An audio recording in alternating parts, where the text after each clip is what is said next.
तो आज की इस वीडियो के अंदर हम लोग बात करने वाले हैं कि किस प्रकार से आप अपनी 10वीं और 12वीं की इंग्लिश के बोर्ड एग्जाम में प्रेजेंटेशन करके आने वाले हो। इसके अलावा कुछ इंपॉर्टेंट टिप्स भी बताने वाला हूं। बिलीव मी, अगर आप इस वीडियो को एंड तक देख लेते हो तो फ्री में आपके 5 से 7 मार्क्स आपके एग्जाम में इंक्रीज हो रहे होंगे। इस बात की गारंटी मेरी है।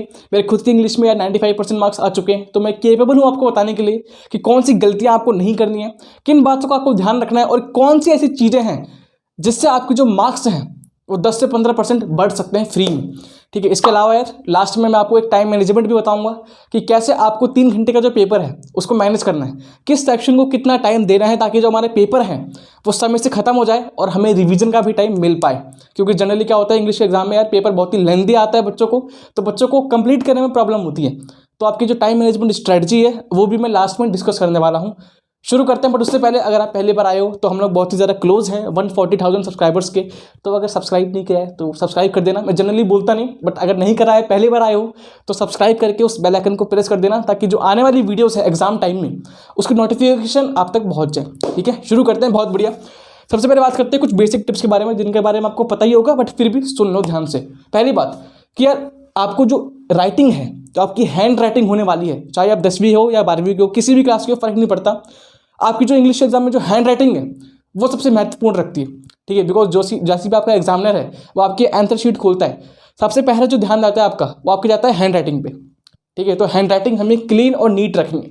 ठीक है, मैं बिल्कुल भी नहीं कह रहा कि भाई बहुत ही आपको धीरे धीरे लिखना है, नहीं। जो आपकी नॉर्मल स्पीड है उस पर ही लिखो, बट क्लीन और नीट लिखो। आपकी लेटर्स के बीच में जो स्पेस है वो प्रॉपर होना चाहिए। ठीक है, एक लाइन में आपकी जो एक लाइन है उसमें 7 से 8 वर्ड्स आपके होने चाहिए। ना ही बहुत ज़्यादा लिखो, ना ही बहुत कम लिखो। एक मेंटेन, एक डिसेंट स्पीड बना के रखो। ठीक है, लेटर्स के बीच में जो गैप है वो भी मेंटेन करके रखो। तो जो राइटिंग है वो आपकी क्लीन और नीट होनी चाहिए। ऐसे मैंने बहुत सारे टॉपर्स को देखा है जिनकी हैंड राइटिंग उतनी अच्छी नहीं होती है, बट उनकी जो प्रेजेंटेशन है, जो नीटनेस है पेपर की, वो काफ़ी अच्छी होती है। ठीक है, तो एक अच्छी डिसेंट हैंड राइटिंग आपकी बना के रखना। और ऐसा मत करना कि भाई पेपर की स्टार्टिंग में तो बहुत ही अच्छी हैंड राइटिंग है बट लास्ट में ख़त्म होते होते आपकी जो हैंड राइटिंग वो बहुत ही एकदम डॉक्टर वाली बन गई है। वो मत करना। ट्राई करने की जो हैंड राइटिंग है वो आपकी नॉर्मल आपकी बनी रहे। तो उसके लिए आपकी जो स्पीड है वो मैटर करती है। तो इसलिए घर पे एटलीस्ट 3 से 4 सैम्पल पेपर घर पे सॉल्व करके जाना अपने एग्जाम से पहले, ताकि जो आपकी हैंड राइटिंग है उस पर आपका हाथ बैठ जाए। सेकंड पॉइंट आपका है ऑलवेज ड्रॉ मार्जिन।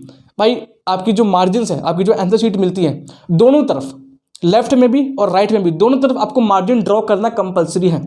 ठीक है, करके आना। बिलीव भी आपकी बहुत फायदे हैं। पहला फायदा है कि आपकी जो प्रेजेंटेशन है वह काफ़ी अच्छी लगती है। अगर आप दोनों साइड मार्जिन ड्रॉ करते हो तो एक अच्छा लुक आता है आपके आंसर शीट में। दूसरा फायदा ये है कि आपको अगर आप दोनों साइड मार्जिन ड्रॉ करते हो, लेफ्ट में भी और राइट में भी, तो आपकी जो आंसर शीट में आपको जो जो आपको लिखने का स्पेस है वो थोड़ा कम मिलता है। तो आप आंसर शीट को ज़्यादा अच्छे से भर सकते हो। ठीक है, छोड़ दी शॉर्टकट ट्रिक है, थोड़ी हैक ट्रिक है, बट काफ़ी ज़्यादा काम करते हैं। दोनों साइड अगर मार्जिन ड्रॉ करते हो, इसका एक और फायदा क्या है कि अगर जो एग्जामिनर है उसको अगर आपके आंसर के नंबर देने होंगे तो वो जो राइट साइड में आपको जो गैप मिलेगा मार्जिन, उसमें वो आराम से नंबर दे सकता है। तो काफ़ी अच्छी चीज़ है, दोनों साइड मार्जिन ड्रॉ करना कंपलसरी है। थर्ड चीज़ है आपका leave space after every answer. बहुत महत्वपूर्ण चीज़ है, बहुत सारे बच्चे गलती करते हैं। ठीक है, पिछले 1-1.5 साल से मैं लाखों बच्चों को गाइड कर चुका हूँ। तो काफ़ी बच्चे अपनी जो शीट्स हैं वो मुझे इंस्टाग्राम पे मैसेज करते हैं, काफ़ी बच्चे मेल्स कर देते हैं। तो काफ़ी बच्चे मैं चेक करता हूँ तो ये गलती बहुत ज़्यादा पाई जाती है कि भाई आंसर के बीच में स्पेस नहीं होता है। तो हर एक आंसर खत्म करने के बाद आप 1 से 2 लाइन का आपको गैप छोड़ना है। ठीक है, लेट्स से आपने क्वेश्चन नंबर 1 खत्म करा, तो फिर जो क्वेश्चन नंबर 2 है वो आप उसके जो आंसर खत्म करा है उसके 1 या 2 लाइन के बाद छोड़ के उसके बाद आंसर नंबर 2 वहाँ से आपको शुरू करना है। ठीक है, हमेशा आपका ये गैप होना चाहिए आंसर के बीच में। और ट्राई करना है कि जैसे आप एक आंसर खत्म करते हो तो उसके बाद उसके नीचे एक अंडरलाइन ड्रॉ कर दो, एक लाइन ड्रॉ कर दो ब्लैक पेन से या फिर पेंसिल से, जिससे भी आप कर सकते हो। आंसर खत्म होने के बाद उसके अंदर एक लाइन ड्रॉ कर दो और गैप आपको छोड़ना है। ठीक है, फोर्थ पॉइंट है आपका लास्ट पेज एक रफ वर्क के लिए, बहुत इंपॉर्टेंट है। और इसको मैं थोड़ा एक्सप्लेन करने वाला हूँ, इस पॉइंट को मैं थोड़ा सा एक्सप्लेन करने वाला हूँ, ध्यान से सुनना। चाहे 10वीं की हो चाहे 12वीं की हो, बहुत इंपॉर्टेंट पॉइंट है ये फोर्थ पॉइंट। जब आपका एग्जाम का जो आपका सीट का लास्ट पेज होगा ना, उसको आप रफ वर्क के लिए यूज़ करो। ठीक है, सिर्फ इंग्लिश के लिए नहीं है, हर एक सब्जेक्ट के लिए आपको काम आएगा। इसके बहुत सारे फायदे। पहला फायदा कि भाई जो आपको एक प्रॉब्लम आती है कि भैया हमें आंसर राइटिंग में प्रॉब्लम आती है कि आंसर को कैसे फ्रेम करें, ये बहुत सारे बच्चों की प्रॉब्लम आई है, मतलब कि हज़ारों बच्चों की प्रॉब्लम आई है कमेंट्स में कि भैया आंसर राइटिंग में हमें आंसर को फ्रेम करने में प्रॉब्लम आती है। जो लेटर होता है उसमें हमें समझ नहीं आता कि कौन से वर्ड्स लिखने हैं, कोई पैराग्राफ आ गया उसमें समझ नहीं आता कि कौन से वर्ड लिखने हैं। जो 12वीं के बच्चे हैं उनका नोटिस होता है, उनका रिपोर्ट राइटिंग होता है, तो समझ नहीं आता कि भाई एक टॉपिक दिया है कैसे शुरू करें, कैसे शुरू करें, कैसे हम इसका इन्फॉर्मेशन लिखें और कैसे इसको हम लोग एंड करें, कैसे हम लोग इसका कंक्लूजन लिखें, समझ नहीं आता है। वहाँ पे आपका ये जो ट्रिक है, ये जो तरीका है वो काम कर रहा होगा। आपको क्या करना है कि जो लास्ट पेज है ना उसको रफ वर्क की तरह यूज़ करो। जो भी आपके काम है रफ वर्क वो वहाँ पे लिखना है। लेट्स से आप पैराग्राफ लिख रहे हो, ठीक है, जो 10वीं के बच्चे हैं उनका पैराग्राफ आता है, ऐसे जो 12वीं वाले हैं उनका नोटिस आता है, उनका रिपोर्ट राइटिंग आता है। तो जो भी आपको टॉपिक दिया है ना, सीधा लिखना मत शुरू करो अपने मेन शीट पे, नहीं, पहले उसका एक जो बेसिक की पॉइंट है एक माइंड मैप बना लो अपने दिमाग में, एक लास्ट पेज पे एक माइंड मैप बना लो, ठीक है। मैं आपको यहाँ पे बना के दिखा देता हूँ। जो आपका लास्ट पेज हुआ ना उसको एक रफ वर्क की तरह यूज़ करो, ठीक है। यहाँ पे एक माइंड मैप ड्रॉ कर लो, क्या ये मेरा सेंट्रल आइडिया है, इसके अराउंड यहाँ पे मैं ऐसे इंट्रोडक्शन बना रहा हूँ, ऐसे मैं उसको एक्सप्लेन करूँगा सेकंड पैराग्राफ में, और जो लास्ट पैराग्राफ होगा उसमें मैं यार ऐसे भैया इसको मैं एंड कर रहा हूँ, उसमें ऐसा मैं कंक्लूजन लिखूंगा। और कुछ दो तीन पॉइंट कीवर्ड लिख लो माइंड में, ताकि आपको ये तरीका बताओ कि आपको जो फ्लो है वो सेट हो। क्योंकि अगर आप ऐसे मतलब इसको नहीं बनाते हो तो आप खो जाओगे। कई बार हम क्या होता है, हम भटक जाते हैं, है ना। जो लिमिट होती है 100 वर्ड्स की हम उसको पार कर देते हैं और पैराग्राफ खत्म ही नहीं होता तब भी। तो ये गलती तभी होती है जब आपको पता नहीं होता, आपको रास्ता पता नहीं होता है। तो उसके लिए क्या करना है कि लास्ट पेज पे रफ वर्क पे यूज़ करना, एक माइंड मैप ड्रॉ कर लेना कि ये सेंट्रल आइडिया है, ये टॉपिक है, इसके अराउंड मैं शुरुआत ऐसे करूँगा इंट्रोडक्शन 2-3 पैराग्राफ में, मतलब 2-3 लाइन्स में, और जो बीच का है जो उसको मैं एक्सप्लेन करूँगा उस पैराग्राफ को मैं उसमें ये पॉइंट लिखने वाला हूँ, और जो मैं एंड करूँगा अपने पैराग्राफ में जो कंक्लूजन होगा उसमें मैं ये 3 पॉइंट मुझे एक्सप्लेन करने हैं। तो आपको बस पॉइंट्स लिखना है, उसके बाद आप पूरी उसको जो आंसर है उसको अपने मेन जो शीट है वहाँ पे एक्सप्लेन कर सकते हो। तो उस वक्त ये काम आता है, ठीक है। आपकी स्क्रिप्ट, एक तरह से स्क्रिप्ट लिख सकते हो अपनी लास्ट पेज पे। 5th पॉइंट है आपका अंडरलाइन कीवर्ड एंड हेडिंग्स। बहुत इंपॉर्टेंट पॉइंट है, शायद मोस्ट इंपॉर्टेंट पॉइंट शायद यही हो सकता है कि जैसे भी आपका आंसर खत्म होता है ना, जो भी इंपॉर्टेंट कीवर्ड है उसको अंडरलाइन करो। बहुत इंपॉर्टेंट पॉइंट है, क्योंकि यार सबसे पहला जो ध्यान जाता है वो उस वर्ड पे जाता है। क्योंकि जो एग्जामिनर होता है उसको दिन में यार 20 से 25 कॉपीज चेक करनी होती है। जो आपके आंसर शीट चेक करेगा ना, उसको एक एग्जामिनर को 20 से 25 कॉपी असाइन की जाती है। तो उसके पास इतना टाइम नहीं है कि हर एक आंसर का हर एक पॉइंट हर एक लाइन पढ़ेगा, नहीं, इतना टाइम होता ही नहीं है, ठीक है, प्रैक्टिकली पॉसिबल नहीं है। तो आपको क्या करना है, आपको उसको आसानी देनी, ठीक है, आपको उसको और आसानी देनी है चेक कराने में। तो आप क्या कर सकते हो, जैसे आपको कोई भी आंसर लिखते हो ना, कोई लेटर हो गया, पैराग्राफ हो गया, या फिर लॉन्ग आंसर हो गया, उसमें जो भी आंसर लिख रहे हो, जो भी इंपॉर्टेंट कीवर्ड आपको लगता है कि ये कीवर्ड काफ़ी इंपॉर्टेंट है एग्जाम में, शायद जो आंसर में ये काफ़ी ज़्यादा महत्वपूर्ण कीवर्ड है, उसको अंडरलाइन कर लो, ठीक है। और उसको कैसे करना है, ब्लैक पेन से अंडरलाइन करना है, बहुत इंपॉर्टेंट पॉइंट है, ठीक है। आप जनरली जो आंसर है वो ब्लू पेन से लिख के आओगे पूरा पेपर। तो जो हेडिंग्स हो गया, ठीक है, कोई भी आप मान लो हेडिंग लिख रहे हो, आप लेटर की हेडिंग लिख रहे हो, आप पैराग्राफ की हेडिंग लिख रहे हो, आप नोटिस की हेडिंग लिख रहे हो, आप रिपोर्ट की हेडिंग लिख रहे हो, जो भी हेडिंग्स लिख रहे हो, ठीक है, उसको और जो कीवर्ड है उसको ब्लैक पेन से करना है ड्रॉ। इससे क्या है, एक बहुत ही अच्छा लुक आता है, थोड़ा सा निखर के सामने आता है, ठीक है। और मल्टीपल आप जो यूज़ करोगे, मतलब ब्लैक और ब्लू ही यूज़ कर सकते हैं हम लोग। तो जो हेडिंग्स वगैरह है उसके लिए आप ब्लैक पेन यूज़ कर सकते हो, अंडरलाइन के लिए भी आप ब्लैक पेन यूज़ कर सकते हो। कीवर्ड को अंडरलाइन जरूर करके आना, ठीक है। और ज़रूरी नहीं है कि आप इसको स्टार्टिंग में ही करो, जो आपका रिवीजन टाइम है ना, अभी मैं आगे बताऊंगा टाइम मैनेजमेंट स्ट्रेटजी, तो आप रिवीजन टाइम में भी आपको टाइम मिलेगा, आप वहाँ पे भी अंडरलाइन कर सकते हो। जरूरी नहीं है कि जैसे खत्म हो वैसे ही अंडरलाइन करना, नहीं, आप पहले आंसर खत्म करो, जो रिवीजन टाइम होगा उसमें भी आप ये सब काम कर सकते हो, अंडरलाइन वाला, हेडिंग वाला, ठीक है, बहुत बढ़िया। 6th पॉइंट है आपका stick to the word limit. बहुत इंपॉर्टेंट पॉइंट है। जो बच्चे बोलते हैं कि भाई पेपर छूट गया, मेरा पेपर बहुत ही लेंदी था, उसके पीछे एक रीज़न ये भी है कि भाई आप वर्ड लिमिट भूल जाते हो। तो चाहे वो पैसेज हो गया, चाहे वो लॉन्ग आंसर हो गया, चाहे वो लेटर हो गया, चाहे वो आपका नोटिस हो गया, चाहे वो आपका पैराग्राफ हो गया, वहाँ पे गिवन होता है कि भाई इस इतने वर्ड लिमिट में आपको करके आना है, 100 से 150 वर्ड या 100 से 120 वर्ड, वहाँ पे क्वेश्चन में दिया होगा वो। तो वर्ड लिमिट का आपको ध्यान रखना है, ठीक है। और ट्राई करना कि आपकी जो वर्ड लिमिट है वो लोअर लिमिट तक ही आप करके आ रहे हो। मतलब कि अगर मान लो कि आपको 100 से 120 वर्ड में दिया है, तो ट्राई करो कि 100 वर्ड के अंदर ही आप अपने आंसर को खत्म कर दो, ठीक है। क्योंकि यार ज़्यादा क्यों लिखना है हमें, ज़्यादा लिखोगे तो टाइम वेस्ट होगा, ठीक है। प्लस जितने ज़्यादा लिखोगे उसमें आपकी जो मिस्टेक्स होने के चांसेस है वो भी बढ़ जाते हैं। तो क्यों फालतू के मार्क्स कटवाने, अगर लोअर लिमिट ही में हमें कम करके आ सकते हैं तो वही इसी में करके आओ ना, ठीक है। तो अगर 100 से 120 वर्ड में दे रखा है तो ट्राई करो कि 100 के अंदर ही करके आ जाओ, उतना कोई मार्क्स चेक नहीं करेगा आपका, ठीक है। और वो आपको पता भी लग जाएगा कि आपको, मतलब कि अगर आपको पता लग जाएगा, आप सैम्पल पेपर प्रैक्टिस करोगे, आप घर पे क्वेश्चन प्रैक्टिस करते होगे, तो आपको पता लग जाएगा कि अरे मेरे एक लाइन में मेरे 7 वर्ड आ रहा है, तो मतलब कि मैं 10 से 15 लाइन लिखूंगा तो मेरा 100 वर्ड आराम से कंप्लीट हो जाएगा। वो आप खुद भी आराम से घर पर प्रैक्टिस कर सकते हो कि मेरे कितने लाइन में कितने वर्ड्स आ रहा है, उसके अकॉर्डिंग आप अपने वर्ड्स को काउंट कर सकते हो, ठीक है। वहाँ पे बैठ के काउंट मत करना कि अच्छा 1 वर्ड हो गया, 2 वर्ड, ऐसा नहीं करना। आप एवरेज लगा सकते हो अपने प्रैक्टिस के लिए, बहुत बढ़िया, ठीक है। वर्ड लिमिट हो गया। 7th पॉइंट है आपका यूज बेसिक ग्रामेटिकल वर्ड्स। बहुत इंपॉर्टेंट पॉइंट है, ये बच्चे गलती करते हैं। मैं अभी रिसेंटली मैं एक बच्चे का एक पेपर चेक कर रहा था, मतलब कि उसने मेरे को ईमेल पे भेजा था, तो मैं उसको ऊपर से देख रहा था। तो वहाँ पे मैं देखा था कि उस बच्चे ने बहुत ही हाई फाई वर्ड यूज़ किया है। बहुत गलती कर सकते हैं बच्चे, ये मत करना। बहुत ही सिंपल वर्ड यूज़ करना यार, ठीक है। बहुत ही अपने हाईटेक वर्ड यूज़ मत करना कि भाई जो जिसका मतलब तुम्हें खुद भी ना पता हो, ठीक है। तो इंप्रेस करने के चक्कर में हाई फाई वर्ड यूज़ मत करना। Simple short and easy words use करना, जो कि आपको भी समझ आए, जो कि एग्जामिनर चेक कर रहा है उसको भी समझ आए, और जिसमें मिस्टेक्स भी ना हो, ठीक है। तो इजी ग्रामर यूज़ करना, इजी वर्ड यूज़ करना, बेसिक वर्ड यूज़ करना, बेसिक इंग्लिश लिखनी है। कोई ऐसी हाई फाई इंग्लिश लिख के आपको नहीं आनी, आपको बस नंबर लेके आना है एग्जाम में, ठीक है। तो बेसिक इंग्लिश ही आपको लिखना है जिसका मतलब आपको पता हो, ठीक है। किसी वर्ड का अगर मतलब नहीं पता है तो उसको यूज़ मत करना, बिलीव मी, क्योंकि आपके बेफालतू में मार्क्स कट सकते हैं, ठीक है। बहुत बढ़िया। 8th पॉइंट है कि एक सेक्शन पूरा कंप्लीट करो। जनरली बच्चे गलती करते हैं कि भाई मतलब कि सेक्शन ए उठाया, उसका एक क्वेश्चन कर दिया, फिर उसके बाद सेक्शन सी का फिर क्वेश्चन कर दिया, फिर उसके बाद सेक्शन बी का भी क्वेश्चन कर दिया।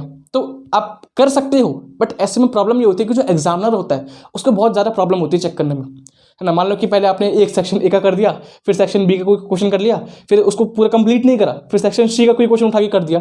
तो ऐसे में उसको बार बार पलट के देखना पड़ता है कि अच्छा ये क्वेश्चन कहाँ पे, ये क्वेश्चन कहाँ पे, तो उसको बहुत ज़्यादा प्रॉब्लम होती है, ठीक है। अगर उसको थोड़ी प्रॉब्लम हो रही है तो फिर वो आपके मार्क्स में भी थोड़ी प्रॉब्लम कर सकता है। समझ रहे हो पॉइंट, समझ रहे हो, फील समझ रहे हो मेरी क्या कर रहा हूँ मैं। तो ट्राई करो कि एक सेक्शन को एक जगह पे कंप्लीट करो, ठीक है।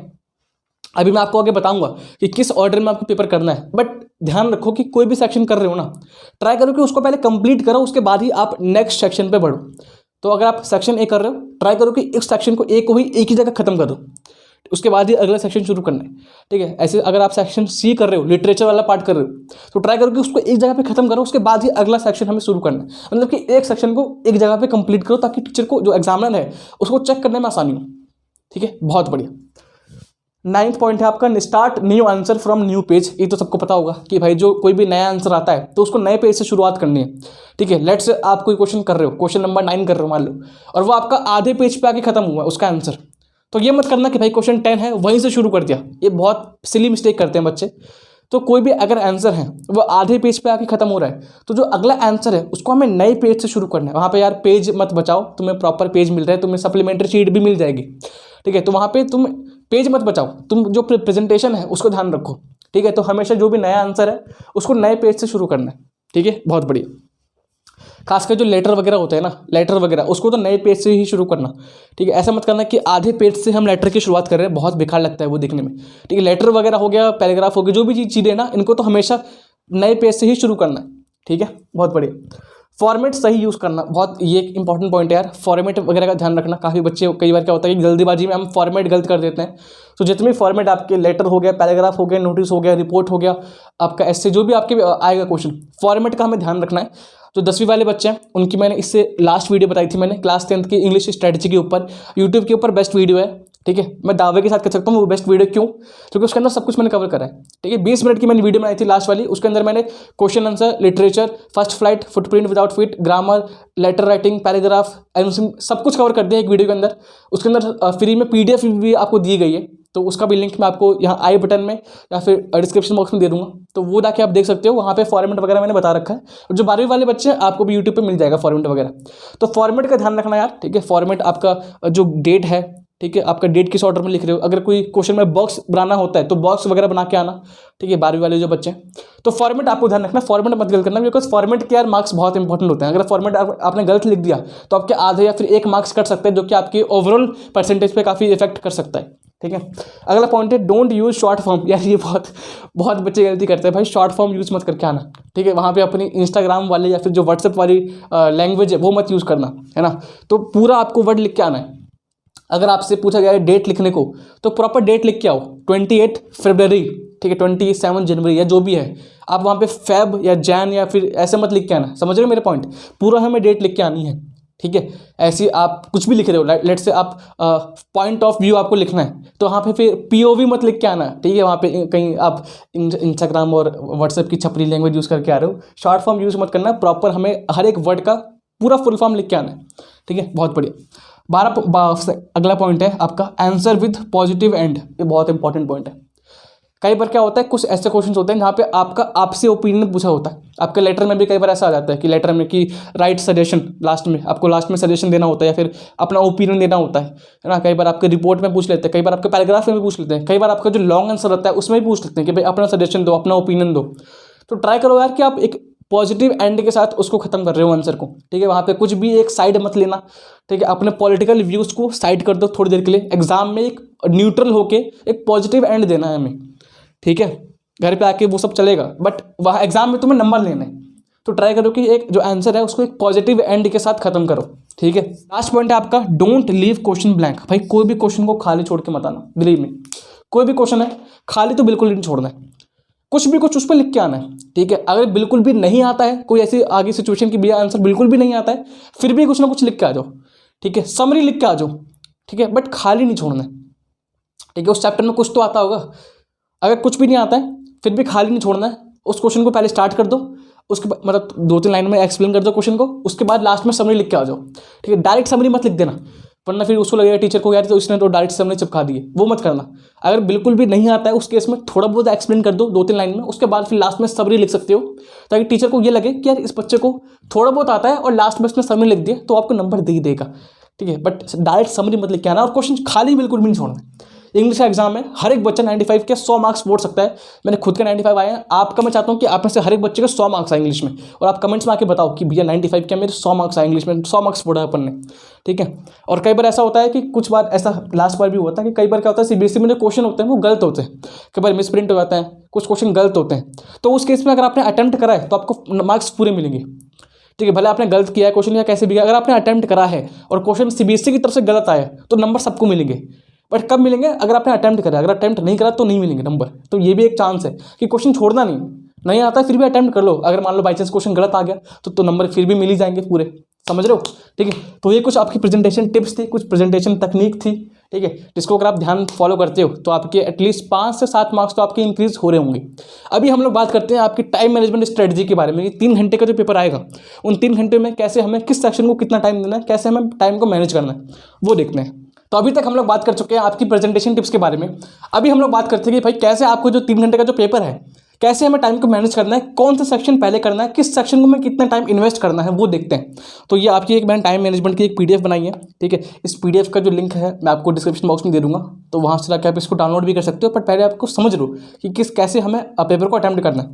देखो आपके पेपर में 3 सेक्शन होते हैं। सेक्शन ए आपके रीडिंग का होता है, पैसेज वाला। सेक्शन बी होता है आपका ग्रामर का और राइटिंग स्किल का, जिसमें आपके लेटर वगैरह होते हैं।